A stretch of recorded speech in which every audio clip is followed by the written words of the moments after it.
संस्कृताएं Sanskrit Sindhuja classes के इस YouTube channel पर आप सभी संस्कृत सुधी पाठकों का तहे दिल से हार्दिक स्वागत एवं अभिनंदन है। मित्रों, हम सभी लोग भर्तृहरि विरचित नीच शतक के मूर्ख पद्यत का अध्ययन कर रहे हैं। 8 श्लोकों तक अध्ययन कर चुके हैं। आज हम लोग 9वें श्लोक का अध्ययन करेंगे जो कि हरड़ी छंद में है। सबसे पहले वाचन करते हैं और आप लोग भी जहाँ होंगे जैसे भी होंगे साथ साथ में वाचन करेंगे। तो चलिए हरड़ी छंद का वाचन करते हैं। क्रीमकुलचितं लालाकिलनं विगन्धिजुगुप्सितं निरुपमरसप्रीत्याखादन् खैरास्थिनिरामिषं सुरपतिमपि स्वापार्श्वस्थं विलोक्य न संकते न हि गणयति क्षुद्रो जन्तुः परिग्रहफल्गुताम्। क्रीमकुलचितं लालाकिलनं विगन्धिजुगुप्सितं निरुपमरसप्रीत्याखादन् खरास्थिनिरामिषं सुरपतिमपि स्वापार्श्वस्थं विलोक्य न संकते न हि गणयति क्षुद्रो जन्तुः परिग्रहफल्गुताम्। भर्तृहरि जी कह रहे हैं क्रीम क्रीम माने होता है कीड़ा। क्रीमकुलचितम लालाकिलनम विगंधि। क्रीम माने कीड़ा, कुल माने समूह, चितम माने व्याप्त, यानी कि कीड़े के समूह से व्याप्त। लाला माने लार होता है, किलनम माने भीगी हुई या गीली। लार से गीली या लार से भीगी हुई। विगंधि का अर्थ होता है दुर्गंध युक्त। जुगुप्सितम घृणा से युक्त। निरुपम रस प्रीत्या अत्यंत चाव के साथ प्रेम पूर्वक। खादन माने खाता हुआ। खरास्थि माने गधे की हड्डी को। निरामिषम माने मांस से रहित। सुरपतिमपि यानी कि देवराज इंद्र को भी स्व माने कुत्ता होता है। पार्श्वस्थम माने पास में खड़े हुए। विलोक्य माने देख करके। न संकते सशंकित नहीं होता है, अर्थात लजाता नहीं है। कुत्ता जो है वह गधे की हड्डी को, और ये सब हड्डी के विशेषण है। क्रीमकुलचितम लालाकिलनम विगंधि जुगुप्सितम निरामिषम, ये सब किसके विशेषण है?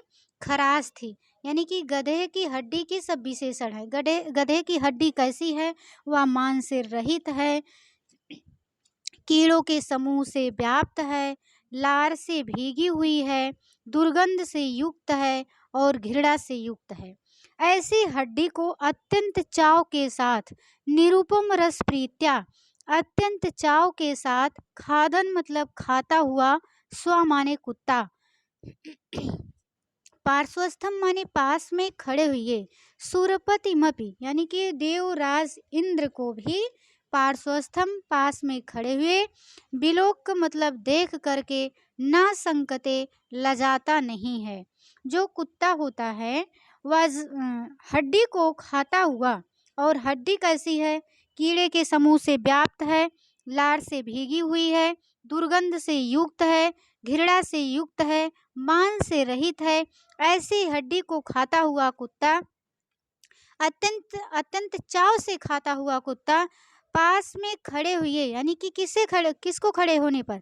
देवराज इंद्र के खड़े होने पर।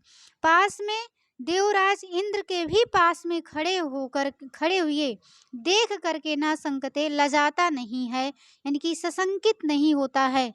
ना माने नहीं, ही माने निश्चय ही, गणयति माने विचार करते हैं। क्षुद्रो जंतु जो क्षुद्र जंतु होते हैं, तुच्छ जंतु होते हैं। परिग्रह फलगुताम यानी कि ग्रहण की हुई वस्तु की सारहीनता के बारे में ना गणयति विचार नहीं करते हैं। भर्तृहरि जी कह रहे हैं कि जो तुच्छ जीव होते हैं, नीच जीव होते हैं, नीच लोग होते हैं, वे ग्रहण की हुई वस्तु की सारहीनता को सारहीनता का विचार नहीं करते हैं कि जो हम वस्तु ग्रहण किए हैं वह कितनी तुच्छ है, कितनी सारहीन है, उसके बारे में नहीं सोचते हैं। आप लोग भी गांव में देखे होंगे, हम तो देखे हैं, कुत्ता अगर गांव में कोई जानवर मरा है और उसकी हड्डी छोटी सी पा जाता है तो उसको ला करके और दोनों पैरों से पकड़ करके पैरों के बीच में करके अत्यंत चाव के साथ प्रेम पूर्वक खाता है। खाते हुए देखे हैं आप लोग? जो लोग देखे होंगे कमेंट बॉक्स में लिखेंगे कि वो लोग देखे, हम तो देखे हैं। अगर आपको देख लेगा या मतलब किसी, आपका मतलब आप उससे तात्पर्य किसी को भी, अगर कुत्ता इस स्थिति में है, वो किसी मांस से रहित किसी जंतु की, किसी जानवर की हड्डी को खा रहा है और कोई आ गया उसके सामने कुत्ते के, तो उस हड्डी को मुंह में भर के लेके तुरंत फिर भाग जाएगा। कहाँ? जहाँ किसी को नहीं देखेगा, शांत जगह, वहाँ बैठ करके वह खाएगा। उसको भय रहता है कि कहीं मेरी हड्डी को या छीन न ले, और उसको नहीं पता कि ये हड्डी कितनी मतलब सारहीन वस्तु है। कुत्ता इसका विचार नहीं करता है। उसी प्रकार से जो तुच्छ लोग होते हैं, नीच जीव लोग, नीच प्रवृत्ति के लोग होते हैं, वे ग्रहण की हुई वस्तु की निसारता को, उसकी सारहीनता के बारे में विचार नहीं करते हैं, उसकी गणना नहीं करते हैं। चलिए इसकी व्याकरणात्मक टिप्पणी देखते हैं। ज़्यादा समय नहीं लेंगे, नहीं तो बहुत समय लग जाएगा। व्याकरणात्मक टिप्पणी देख लेते हैं। वैसे अगर व्याकरणात्मक टिप्पणी आप लोगों को बताएंगे तो एक कान से सुनेंगे, दूसरे कान से निकल जाएगा। इसे अर्थ बहुत कठिन नहीं है, आप लोगों को आ गया होगा अर्थ। चलिए व्याकरणात्मक टिप्पणी देखते हैं। सबसे पहले प्रत्यय देखते हैं। कुत्ता यानी कि स्व, स्व माने कुत्ता। अब कैसे बना है स्व, इसके बारे में देखते हैं। स्वी धातु है, कनिन प्रत्यय है। सभी लोग ध्यान पूर्वक देखेंगे, इससे आपके स्मृति पटल पर छप जाएगा और कभी भी पेपर में अगर आता है तो सबसे पहले आपका ध्यान सही पर जाएगा। अगर ऐसे भी हम बता सकते थे, श्लोक से बता सकते थे आप सबको व्याकरणात्मक टिप्पणी, लेकिन नहीं, इसकी पीपीटी बना के लाए हैं कि आप लोग देख लेंगे, आपके स्मृति पटल पर छप जाएगा। चीतम, चीतम कैसे बना है? ची धातु है, अक्ता प्रत्यय है। किलनम, किलनम कैसे बना है? क्लिद धातु है, अक्ता प्रत्यय है। जुगुप्सितम कैसे बना है? इसमें गुप धातु है, सन प्रत्यय है, अक्ता प्रत्यय है, दो दो प्रत्यय लगा है। सभी लोग नोट्स भी बनाते चलेंगे। एक बार सभी लोग फिर से देखते चलेंगे, वीडियो रोक करके देखेंगे, पुनः पुनः कई बार देखेंगे, सुनेंगे, याद हो जाएगा। जुगुप्सितम, गुप धातु, सन प्रत्यय, अक्ता प्रत्यय। खादन, खाद धातु है, सत्र प्रत्यय है। जहाँ सत्र प्रत्यय लग जाता है जिस क्रिया में, वह क्रिया मतलब जारी होने का बोध कराता है। खादन मतलब खाता हुआ, क्रिया जारी है, समाप्त नहीं हुई है। खाता हुआ, पीता हुआ, सोता हुआ। पार्श्वस्थम, पार्श्व धन अस्था धातु, अक्ता प्रत्यय। पार्श्वस्थम अस्था धातु, अगर पूछ लेगा पार्श्वस्थम में कौन सी धातु है, अक्ता प्रत्यय, केवल धातु ही पूछा जा सकता है, तो धातु पूछेगा तो अस्था धातु बताएंगे, प्रत्यय अक्ता प्रत्यय। विलोक के, वि उपसर्ग पूर्वक लोक धातु है, लेप प्रत्यय है। लेप प्रत्यय और कत्वा प्रत्यय दोनों करके अर्थ देते हैं, लेकिन अगर जहाँ उपसर्ग लगा रहता है तो वहाँ लेप प्रत्यय लगता है, और उपसर्ग नहीं लगा रहता है तो कत्वा प्रत्यय लगता है। परिग्रह से, परि उपसर्ग पूर्वक ग्रह धातु, धन अप प्रत्यय। परिग्रह अप समास चलिए देखते हैं। क्रीम कुल चितम, अगर पूरे में पूछता है क्रीम कुल चितम में कौन सा समास है, तो आप लोग वहां पर कौन सा समास लगाएंगे? तृतीया तत्पुरुष समास। अगर केवल क्रीम कुल में पूछा जाता है कि कौन सा समास है, तो यहाँ पर षष्ठी तत्पुरुष समास हो जाएगा। क्रीड़ी क्रीमीणाम कुलानी, षष्ठी तत्पुरुष। लाला किलनम, लाला किलनम, लालया किलनम, तृतीया तत्पुरुष समास है। विगंधे, विकृतः गंधा यस्य तत्, कौन सा समास है? बहुव्रीहि समास है।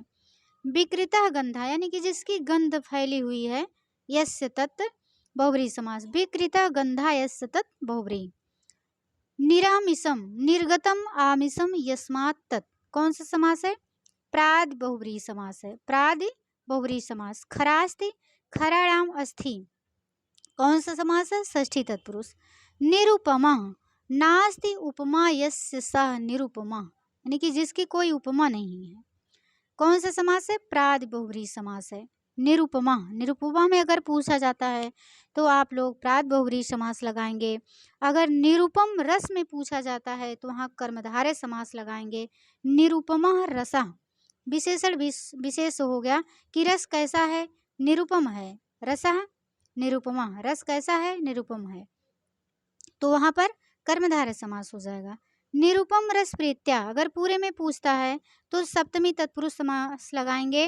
निरुपम रसे प्रीति। सुरपतिम, सुराणाम पतिम, षष्ठी तत्पुरुष। छंद कौन सा है, हरड़ी छंद है, और हरड़ी छंद में 6, 4, 7 पर यति होती है, सब मिला के जोड़ेंगे 6, 4, 10, 7, 17, 17 वर्ण होता है। हरड़ी के प्रत्येक पंक्ति में 17, 17 वर्ण होता है। और किन किन छंदों में 17, 17 वर्ण होता है, तो मंदाक्रांता में होता है, शिखरड़ी में होता है, हरड़ी में होता है, जानते रहेंगे सभी लोग। चलिए अगला देखते हैं, अलंकार। अलंकार इसमें कौन सा है, तो अप्रस्तुत प्रशंसा अलंकार है और अर्थांतर न्यास अलंकार है। दोनों के होने से संकर अलंकार हो गया है। डीपली में हम अलंकार के बारे में नहीं बताएंगे, बस इसलिए परिभाषा लिख करके लाए हैं, थोड़ा छींटा मारेंगे आप लोगों को। जो लोग पीजीटी की तैयारी कर रहे हैं, यूजीसी नेट की तैयारी कर रहे हैं और बहुत सारी परीक्षाओं में अलंकार है, तो उनका वहाँ भी फ़ायदा हो जाएगा और प्लस टीजीटी में तो फ़ायदा होगा ही, क्योंकि टीजीटी के पाठ्यक्रम में अलंकार है नहीं और अलंकार से क्वेश्चन आता है। व्याकरणात्मक टिप्पणी के अंतर्गत पूछ लेता है पंक्तियां दे करके कौन सा अलंकार है, तो जब हम लोग उसका अध्ययन नहीं किए रहते वहाँ गलत करके चले आते हैं। तो चलिए देखते हैं अप्रस्तुत प्रशंसा अलंकार की परिभाषा काव्य प्रकाश के अनुसार। काव्य प्रकाश किसकी रचना है, मम्मट की है। किसमें विभक्त है, उल्लासों में, 10 उल्लास हैं। परिभाषा देखते हैं, अप्रस्तुत प्रशंसा या सा सेव प्रस्तुताश्रया कार्य निमित्ते सामान्ये विशेषे प्रस्तुते सति तदन्यस्य वचस्तुल्ये तुल्यस्य एति च पंचधा। अब इसके बारे में थोड़ा से देख लीजिए कि अप्रस्तुत प्रशंसा अलंकार किसे कहते हैं। जब प्रस्तुत के माध्यम से अप्रस्तुत की प्रशंसा की जाए तो उसे अप्रस्तुत प्रशंसा अलंकार कहते हैं। यानी कि जब प्रस्तुत, इस तरह से भी कह सकते हैं कि प्रस्तुत प्रशंसा वह अलंकार है जहाँ प्रस्तुत का आश्रय ले करके अप्रस्तुत का अर्थ का मतलब आश्रय ले करके की जाती है, अर्थात प्रस्तुत अर्थ का प्रतिपादन करते करते अप्रस्तुत का जो प्रशंसा मतलब की जाए वही अप्रस्तुत प्रशंसा अलंकार है। यानी कि जो चीज़ वहाँ प्रस्तुत ना हो, जैसे प्रस्तुत है, जो वस्तु प्रस्तुत है हम उसकी प्रशंसा कर रहे हैं, नहीं उसके बारे में उसका वर्णन कर रहे हैं, उसका वर्णन करते करते या उसके बारे में या उसका आश्रय लेकर के जो चीज़ वहाँ पर प्रस्तुत नहीं है उसकी प्रशंसा कर दें तो वो अप्रस्तुत प्रशंसा अलंकार होता है। अब अर्थांतर न्यास एक चीज़ और देख लीजिए इसमें, अप्रस्तुत प्रशंसा अलंकार 5 प्रकार का होता है, यानी कि 5 तरह से हम अप्रस्तुत प्रशंसा कर सकते हैं। यहाँ देखिए, कार्य निमित्ते सामान्य विशेषे प्रस्तुते सति, यानी कि 1, 2, 3, 4, 5 कार्य कारण समान, विशेष के प्रस्तुत होने पर उससे भिन्न, यानी कि जब विशेष प्रस्तुत है उससे भिन्न, जहाँ विशेष प्रस्तुत है उससे भिन्न क्या होगा, जो अविशेष है उसकी प्रशंसा करें। यानी कि इन 5 तरह से हम लोग अप्रस्तुत की प्रशंसा कर सकते हैं। कार्य, निमित्त, समान, विशेष, विशेष से भिन्न, यानी कि जब हम विशेष की कर रहे हैं विशेष से भिन्न, यानी कि जो अविशेष है उसकी प्रशंसा कर दें। अब यहाँ पर अप्रस्तुत प्रशंसा कैसे हुआ, जैसे कुत्ता है, नीच प्राणी है, उसके बारे में भर्तृहरि जी बता रहे हैं, उसका वर्णन करते करते वो कुत्ते के बारे में बताया जा रहा है, नीच प्राणी के बारे में, वो तो प्रत्यक्ष है। लेकिन अप्रत्यक्ष यहाँ का क्या है, अप्रत्यक्ष है, अप्रत्यक्ष महान लोग हैं, सज्जन लोग हैं, जिसकी सोच मतलब निकृष्ट लोग जो हैं, घटिया तुच्छ जीव हैं, उनसे इतर जिसकी सोच रहती है वो जो है अप्रस्तुत है, वहाँ पर उनकी प्रशंसा हो जा रही है, इसलिए अप्रस्तुत प्रशंसा अलंकार हो गया। और अर्थांतर न्यास अलंकार कैसे होगा? सामान्यम व विशेषे व तदन्येत समर्थते यत्ति सो अर्थांतर न्यासा सा धर्मेण इतर एड़ वा। एक काव्य प्रकाश के अनुसार है, कभी कभी समान से विशेष की या विशेष से समान का जब समर्थन करते हैं तो वहां पर अर्थांतर न्यास अलंकार होता है। सामान्यम व विशेषे यानी कि समान से विशेष का या विशेष से समान का जहां पर समर्थन किया जाए वहां पर अर्थांतर न्यास अलंकार होता है। अगर कहीं भी किसी भी श्लोक में तीन पंक्ति दी गई है, तीन पंक्ति दी गई है और जो चौथी पंक्ति है उसके माध्यम से जो तीनों पंक्तियां हैं उसका हम समर्थन कर दे रहे हैं तो वहां पर अर्थांतर न्यास अलंकार होता है। और जहां पर सूक्तियां होती हैं वहां पर अर्थांतर न्यास अलंकार अक्सर ही होता है। अगर कोई सूक्ति दे करके पूछता है कि यहाँ पर कौन सा अलंकार है तो आप लोग आंख बंद करके वहां पर अर्थांतर न्यास अलंकार लगाएंगे। अब संकर अलंकार देखते हैं। संकर अलंकार किसे कहते हैं? अविश्रांति जुषाम आत्मनि अंगागित्वम तु संकरा काव्य प्रकाश के अनुसार है। कोई अलंकार अपने स्वरूप में पूर्णता प्रकट ना हो पाए और वह दूसरे का अंग बन जाए यानी कि दूसरे अलंकार का अंग बन जाए उसे संकर अलंकार कहते हैं। इसमें भी दो अलंकार होते हैं, मतलब दो अलंकार एक दूसरे पर आश्रित हो जाते हैं। अब जैसे यहाँ पर एक जो है अप्रस्तुत प्रशंसा अलंकार है, दूसरा अर्थांतर न्यास अलंकार है। यहाँ पर दोनों अलंकार एक दूसरे पर आश्रित हो गए हैं। और जैसे इसके पहले हम बताए थे आप लोगों को संश्लिष्ट अलंकार बताए थे। जो संश्लिष्ट अलंकार होता है वहाँ भी जब दो अलंकार होते हैं, लेकिन दो अलंकार कैसे होते हैं? वो निरपेक्ष भाव से होते हैं, तिल और टंडुवत होते हैं। जैसे आप लोग तिल और चावल को मिला देते हैं तो साफ साफ पता चलता है कि इसमें तिल कितना है, चावल कितना है, या तिल कौन सा है, चावल कौन सा है। वो काला होता है, वो सफ़ेद होता है, दोनों निरपेक्ष भाव से मिले रहते हैं तो वहाँ संश्लिष्ट अलंकार हो जाता है। लेकिन संकर अलंकार इस तरह से मिला होता है कि एक दूसरे पर दोनों अलंकार आश्रित हो जाते हैं। वहाँ जैसे उस पिछले श्लोक में आया था, उपमा अलंकार आया था कि दोनों पंक्तियों में, पहली पंक्ति में और अंतिम पंक्ति में उपमा अलंकार दिया था, यू शब्द आया था, उपमा का वाचक आया था। वहाँ तो पता चल रहा था कि हाँ यहाँ संश्लिष्ट अलंकार हो गया। लेकिन इसमें आप नहीं बता सकते हैं, इसमें दोनों नहीं झलक रहा है। इसका अर्थ निकालेंगे तब आप मतलब पता कर सकते हैं कि इसमें अप्रस्तुत प्रशंसा अलंकार है और अर्थांतर न्यास अलंकार। इसलिए यहाँ पर संकर अलंकार हो गया है। संकर अलंकार जो होता है नीर क्षीरवत होता है। जैसे नीर माने होता है जल, क्षीर माने क्या होता है? दूध होता है। जब नीर क्षीर को आप लोग मिला देंगे तो नीर क्षीर इसमें पता नहीं कर पाएंगे कि दूध कितना है, पानी कितना है, दोनों मिल करके एक हो जाता। उसी तरीके से संकर अलंकार होता है। अगर पूरे श्लोक में पूछेगा कौन सा अलंकार है तो संकर अलंकार आप लोग बेधड़क लगा सकते हैं। अगर आपको सूक्ति दे करके पूछ लिया कि इसमें कौन सा अलंकार है तब वहाँ पर अर्थांतर न्यास अलंकार लगाएंगे, क्योंकि जो तीनों पंक्तियां हैं उससे जो चौथी पंक्ति है उससे उनका समर्थन हो रहा है। तो आज के लिए बस इतना ही। हम ऐसे ही बता सकते थे आपको व्याकरणात्मक टिप्पणी, लेकिन इसलिए पीपीटी बना के लेकर के आए कि आप लोग अगर प्रत्यक्ष रूप से इसे देख लेंगे तो आप लोगों के स्मृति पटल पर ये चित्र छप जाएगा और कभी भी अगर सामने आता है तो आपका ध्यान तुरंत सही उत्तर पर जाएगा। सभी लोग नोट्स बना सकते हैं। देखिए यहाँ जो है प्रत्यय अलग है, समास अलग है। तो ठीक है, बस आज के लिए इतना ही। मिलते हैं किसी दूसरे वीडियो में। नमः संस्कृता। जय हिंद, जय भारत, वंदे मातरम।